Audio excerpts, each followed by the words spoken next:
कसहूँ डर डर के हो हमरे पन्नी गाह बाते घर भर के हो। अच्छा तू पिसटी शॉट जानी ली हो महिर हो हमरा रहते जान जानी कर फिकीर हो।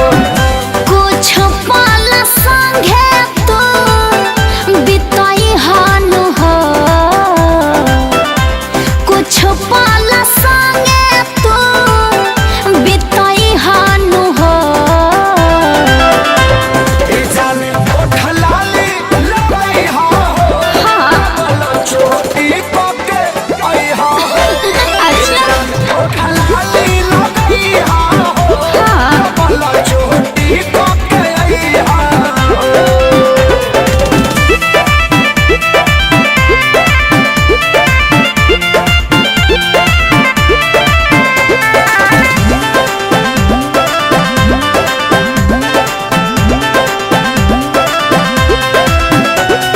जी भर निहार निहला के बाद हो जवनिया के भर पेट खै प्रसाद हो।